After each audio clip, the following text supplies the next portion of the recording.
Assalamualaikum warahmatullahi wabarakatuh.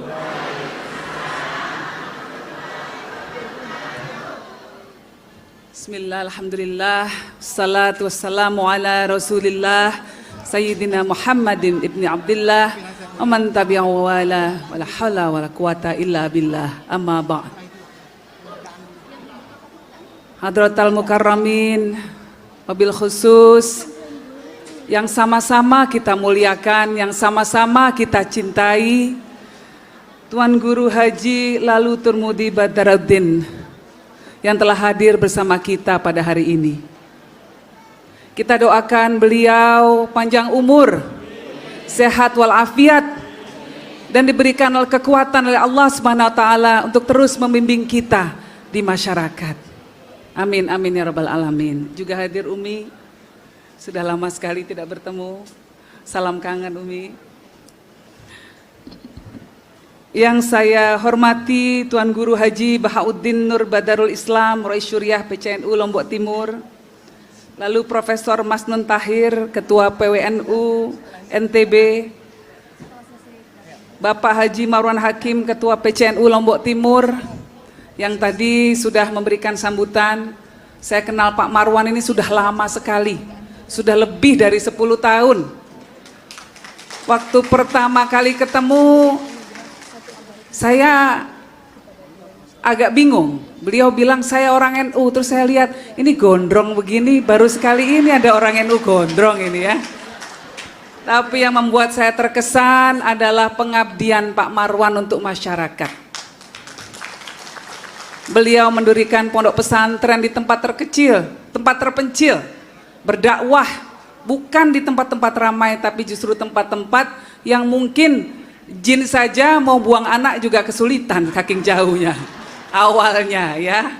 Nah, jadi beliau waktu itu menjadi salah satu finalis untuk mendapatkan penghargaan dari salah satu TV nasional. Nah, mari kita berikan tepuk tangan untuk Pak Marwan atas prestasinya. Di sini juga telah hadir Tuan Guru Haji Mustiadi Abhar, Mustasyar PCNU Kota Mataram. Lalu tentu yang kita hormati Bapak Haji Sukiman Asmi, Bupati Lombok Timur. Bapak Haji Suwardi, Ketua Panitia, juga dari Lombok Timur. Antara Pak Sukiman dan Pak Suwardi tadi agak kompak sedikit, dikit-dikit kepleset mau ngomong Nahdlatul Watan. Karena yang diayomi ormasnya banyak di Lombok Timur ini, kita maklum. Lalu ada Bapak Kanwil Haji Samrani Aziz. Dan tentunya yang saya cintai, yang saya muliakan, seluruh jamaah dan pengurus PWNU NTB dan PCNU selombok yang telah hadir pada hari ini. Juga yang saya cintai, para nahdin, nahdiyat, para hadirin hadirat yang telah hadir pada hari ini. Nah, juga ada Ormas Muhammadiyah, Nahdlatul Watan dan Nahdlatul Watan DI-nya Diniyah Islamiyah yang juga telah hadir pada hari ini. Bapak Ibu sekalian yang saya hormati, mungkin sebelum memulai sambutan, saya mau memulai dengan pantun dulu Tuan Guru. Ya, kalau bagus bilang cakep gitu ya Bu ya. Kemas bagi niat beli kelapa, nggak pakai sandal malah kena paku. Walau jarang kita saling sapa, namun warga NU Lombok Timur selalu dekat di hatiku.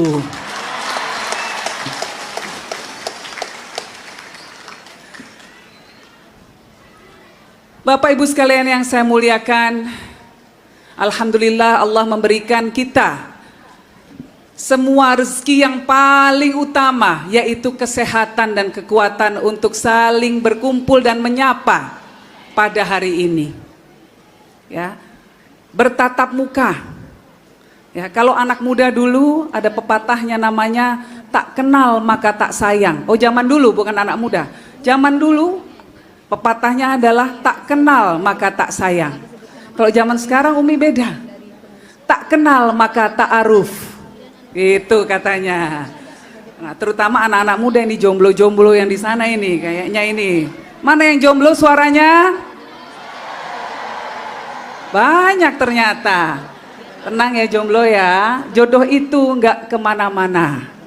Oke, diingat-ingat itu ya. Jodoh itu nggak kemana-mana, tapi saingan yang ada di mana-mana. Baik.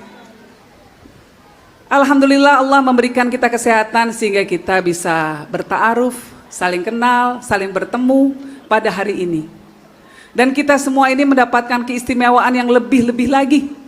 Karena kita menjadi nahdin dan nahdiyat yang bisa mendapat kesempatan istimewa untuk mengikuti harlah 100 tahun atau 1 abad Nahdlatul Ulama.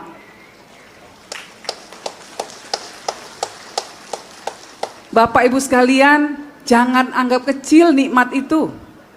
Karena tidak semua orang punya keistimewaan menjadi saksi, menjadi bagian dari 1 abad NU. Berapa orang sahabat-sahabat kita, orang-orang yang kita kenal sudah mendahului kita. Tapi kita diberikan kesempatan untuk bisa menjadi bagian dari 1 abad NU. Nah, ini suatu hal yang istimewa, mengingat sejarah terbentuknya Nahdlatul Ulama sendiri juga adalah sebuah hal yang sangat istimewa. Tadi Pak Bupati dan Pak Ketua Panitia sedikit kepleset mau ngomong Nahdlatul Wal gitu kan. Nahdlatul Wathon nggak apa-apa karena awalnya memang NU itu dulunya salah satu tonggak-tonggak sejarah sampai sebelum berdirinya Nahdlatul Ulama adalah ada Nahdlatul Wathon. Ada Nahdlatul Tujar, ya, kebangkitan para pedagang-pedagang untuk meningkatkan ekonomi umat. Lalu ada Tashwirul Afkar yang diinisiasi dimulai oleh Kiai Haji Wahab Hasbullah yang juga dulu pertama kali menginjakkan kaki di NTB ini di Lombok Timur.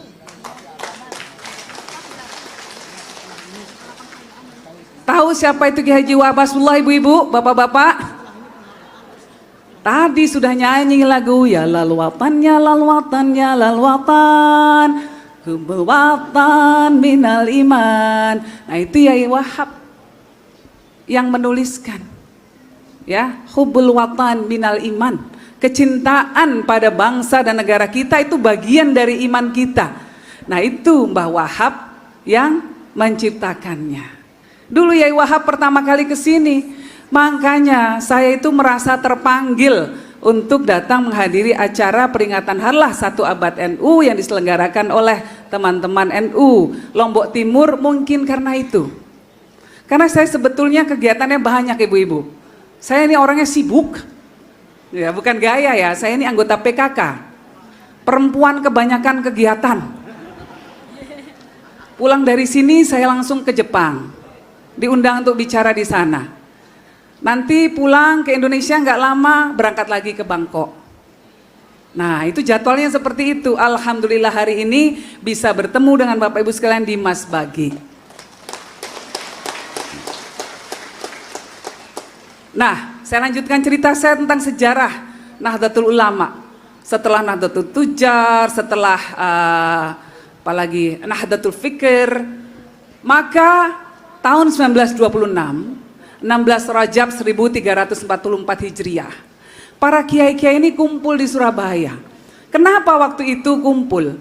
Karena ada kegelisahan para kiai melihat ada perkembangan di tanah Hijaz, di mana ada sebuah aliran Islam yang mengharamkan praktek-praktek Islam yang bermadzhab, yang berdasarkan madzhab.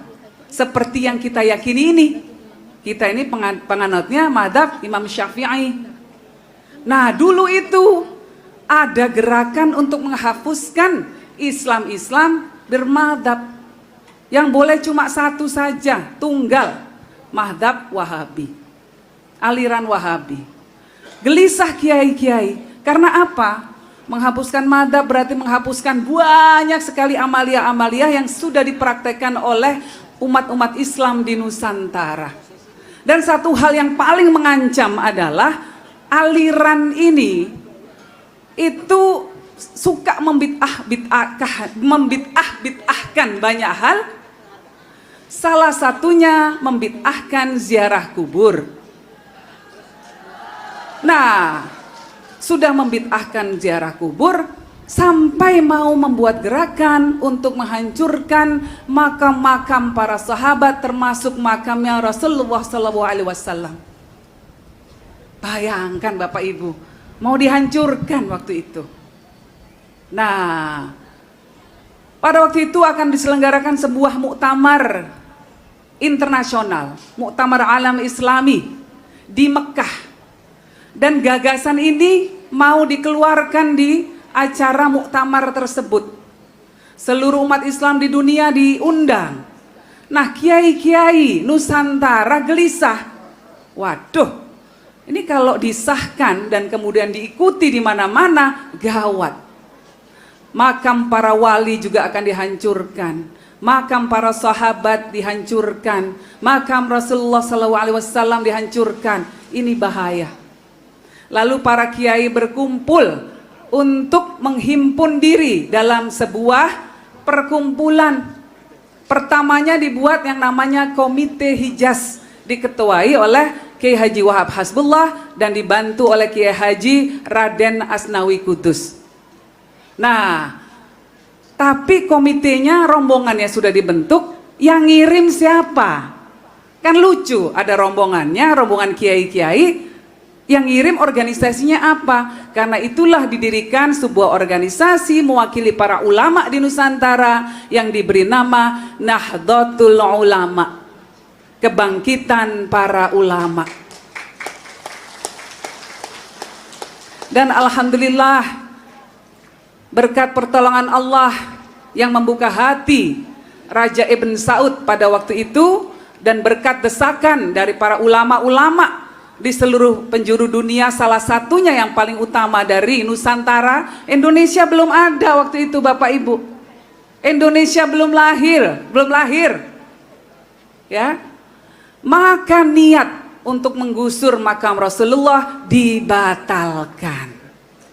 Sehingga sampai sekarang jamaah Indonesia bisa tetap datang ke Masjid Nabawi, lalu di sana berdoa di Raudhah dekat makam Rasulullah SAW. Mari kita sama-sama berdoa agar seluruh jamaah Nahdlatul Ulama dari Lombok Timur, khususnya yang datang ke acara di Masbagi ini, suatu hari bisa berkunjung ke makam Rasulullah SAW. Amin, amin ya rabbal alamin. Nah, jadi itu. Jadi NU itu luar biasa, ya, perannya dalam kehidupan umat Islam sedunia. NU itu menyelamatkan banyak hal, tradisi-tradisi keislaman, sholawatan, maulidan. Ada yang bilang maulid bid'ah. Nabi Muhammad tidak pernah menyelenggarakan ulang tahunnya. Ya masa Nabi Muhammad terus mau menyelenggarakan ulang tahunnya sendiri, kan tidak mungkin. Tapi Rasulullah pernah mengatakan bahwa beliau itu senang dengan hari Senin. Kenapa senang dengan hari Senin? Karena ada 3 hal. Yang pertama, hari Senin itu Rasulullah SAW diangkat menjadi Rasulullah. Yang kedua, menerima pertama kali pesan kenabian, ya, pesan nubuah itu pertama kali diterima hari Senin. Dan yang ketiga kata Rasulullah, karena ini adalah hari ulang tahunku. Lah, di situ saja Rasulullah sudah memperlihatkan keutamaan dari hari ulang tahun beliau. Lah kalau kita maulidan, itu kan kita menyatakan rasa cinta kita, bahwa kita diayomi oleh Rasulullah SAW, kita mendapatkan kenikmatan menjadi umatnya. Jadi kalau ada yang bilang maulid bid'ah, bilang, waduh, kamu rugi, tidak bisa menyatakan rasa cintamu pada Rasulullah. Kalau saya, jelas saya cinta Rasul. Ya enggak ibu-ibu, bapak-bapak? Iya. Nah itu Bapak Ibu sekalian. Ada yang bilang ziarah kubur itu haram katanya. Ziarah kubur itu adalah sebuah perkara yang nasih mansuh, artinya mengalami perubahan. Awalnya memang Rasul mengharamkan di awal-awal Islam, tapi kemudian mengalami mansuh atau perubahan, dan justru Rasulullah menganjurkan. Ketika Malaikat Jibril datang pada Rasulullah dan mengatakan, "Ya Rasulullah, berkunjunglah ke makam ahlul kubur Baqi dan berdoalah untuk mereka." Jadi Rasulullah mengatakan bahwa dulu memang kuharamkan, tapi sekarang kuanjurkan, karena ziarah kubur itu fungsinya banyak, bisa melunakkan hati kita, ya, bisa mengingatkan kita akan kematian.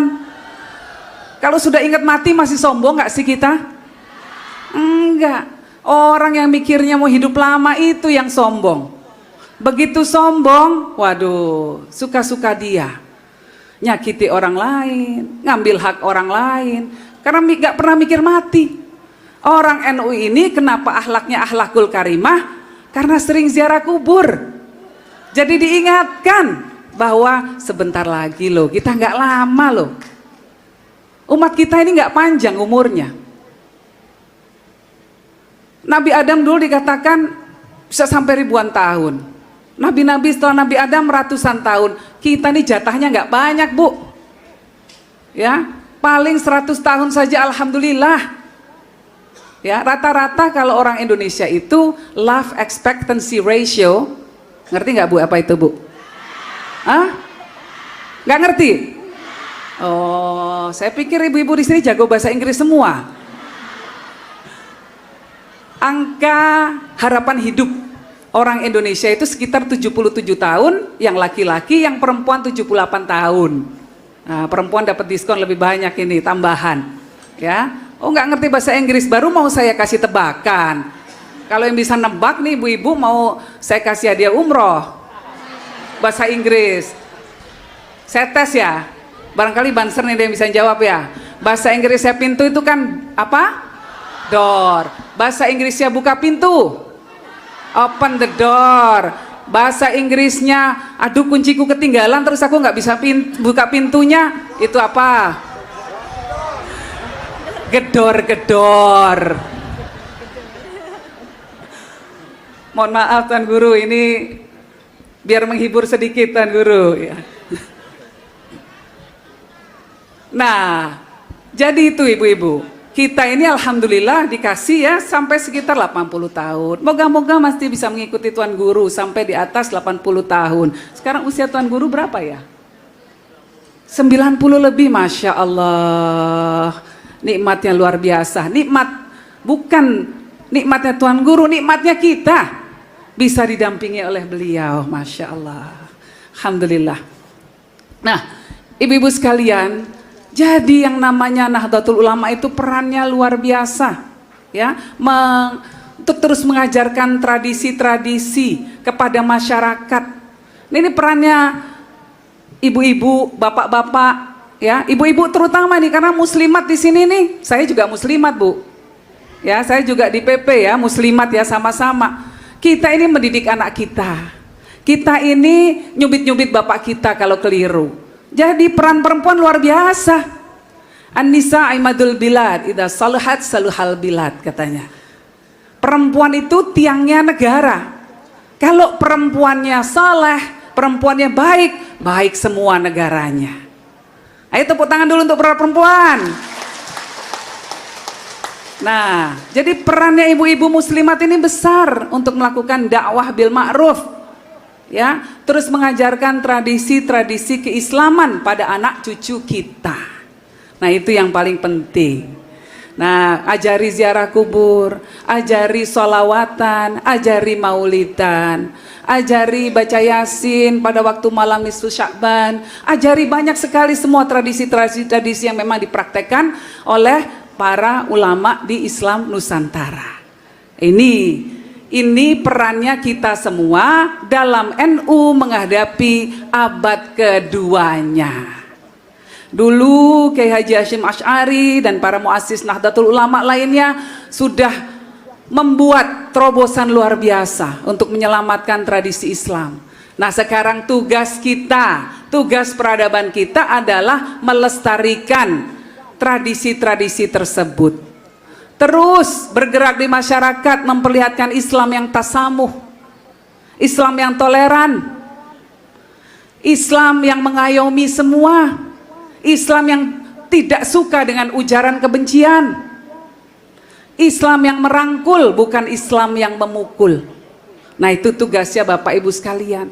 Kalau ada yang nggak suka sama kita, biarkan saja, kita doakan, ya, nggak usah dibales. Tapi juga kita harus teguh dalam pendirian kita, dalam mempraktekkan ajaran-ajaran amaliyah Ahlus Sunnah wal Jamaah An-Nahdiyah yang kita yakini bersama. Nah, ini tugasnya NU memasuki tahun keduanya. Itu Bapak Ibu. Nah, kita semua ini diharapkan untuk menjadi orang-orang yang melakukan upaya-upaya terus-menerus. Qala Rasulullah sallallahu alaihi wasallam, "Innallaha yab'atsu lihadil ummati," kata Rasulullah. Katanya setiap ujung 100 tahun itu Allah telah mengutus, ya, ala ra'si kulli mi'atis sanah mayujaddidu laha dinaha. Setiap penghujung 100 tahun Allah mengutus orang-orang yang akan melakukan ijtihad, melakukan perbaikan-perbaikan untuk agamanya. Nah, kita itu sudah diperintah oleh Allah melalui Rasulullah SAW untuk melakukan ijtihad demi kebaikan. Nah, ini tugas kita semua ibu-ibu. Ya, kita bantu para tuan guru, kita bantu para ibu nyai untuk melaksanakan tugas-tugas ijtihad ini dengan mengikuti mereka. Ya. Nah, salah satu tantangan utama kita saat ini, dan inilah yang dikeluarkan dalam tekad bersama ketika kemarin ada acara Harlah Puncak 1 Abad di Sidoarjo. Salah satunya adalah NU bertekad ingin tetap mempertahankan NKRI. Setuju nggak Bu? Setuju nggak Pak? NKRI, ya. Karena pada saat ini banyak orang mau mengubah NKRI itu menjadi bentuk yang lain, ya. Ada orang yang menginginkan Indonesia menjadi Darul Harb atau medan perang, padahal NKRI itu Darussalam dan Darul Mithaq. Ini negara berdasarkan kesepakatan para ulama, para founding fathers, para pendiri negara kita. Semua berkumpul, semua bertekad, ayo kita dirikan yang namanya Negara Kesatuan Republik Indonesia. Nah, saat ini ada yang mau ganti sistemnya, diganti sistem khilafah lah, segala macam lah. Katanya di Al-Quran diwajibkan. Nggak ada itu Bu, nggak ada dalilnya bahwa umat Islam harus mendirikan khilafah di Quran, nggak ada. Nggak ada dalil qat'inya, nggak ada. Ya, Islam itu yang diwajibkan dalam Islam adalah ada pemerintahan, ada ulil amri, tapi bentuk negaranya seperti apa? Silahkan umat Islam mau milih sendiri seperti apa. Mau sistem mamlakah, sultanah, kerajaan seperti Saudi Arabia, boleh. Ya. Mau sistem jumhuriyah seperti Republik Indonesia, boleh. Jumhuriyah demokratiyah, Republik Demokrasi, boleh seperti sistem kita ini. Kita milih pemimpin berdasarkan demokrasi, kita pilih sendiri, semua orang boleh milih. Ibu-ibu, bapak-bapak milih sendiri apa diwakilin orang lain? Milih sendiri. Nah, ini sudah kesepakatan kita, ya. Nah, negara kita berdasarkan Pancasila, itu sudah harga mati. Dan Pancasila itu adalah mitsaqan khalidah. Ini ikatan suci yang menyatukan seluruh umat, seluruh warga negara Indonesia dalam satu kesatuan yang bernama negara NKRI, Negara Kesatuan Republik Indonesia. Jadi kalau ada yang mau ganti-ganti sistemnya, itu malah membawa banyak mudarat. Mudaratnya banyak sekali kalau mau diganti sistemnya. Mau diganti sistem khilafah, walah yang terjadi kekacauan. Yang terjadi orang malah konflik, yang terjadi malah orang berantem. Lihat, ya, lihat di Syria, lihat di banyak negara yang terjadi karena mau ada namanya Daesh, Daulah Islamiyah, namanya sih bagus, Tapi kerjaannya suka membunuh orang lain. Buat apa? Nah, ada orang-orang di sekeliling kita yang mau melakukan itu. Makanya NU tegas. NU menolak karena akan mendatangkan madarat yang luar biasa. Kita tetap dengan NKRI. Dan yang menyusun salah satu itu adalah rekomendasi hasil muktamar fikih peradaban internasional yang dihadiri oleh para ulama-ulama dari seluruh dunia. Salah satunya adalah Syekh Taufik bin Syekh Ramadan Al-Buti dari Damaskus. Beliau itu yang paling gigih mendorong agar menolak yang namanya khilafah. Kenapa? Karena ngalami sendiri bapak-bapak, ibu-ibu, negaranya hancur gara-gara ada yang memperjuangkan khilafah Islamiyah. Bapaknya Syekh Ramadan Al-Buti ditembak sedang khutbah di masjid. Masya Allah. Na'udzubillah min zalik, bahwa ini akan dibawa ke Indonesia, kita harus tolak. Nah itu Bapak Ibu sekalian, jadi tugas peradaban Nahdlatul Ulama yang kedua ini jauh lebih berat memang. Karena kita berurusan dengan orang-orang yang luar biasa gigihnya dalam menyebarkan pandangan mereka dan cara-caranya menarik. Nah karena itu Bapak Ibu sekalian, kita tingkatkan dakwah kita, dakwah bil ma'ruf untuk menangkal ini semua. Kira-kira ibu-ibu, bapak-bapak sanggup? Sanggup menjaga NKRI? Sanggup menjaga Pancasila? Alhamdulillah.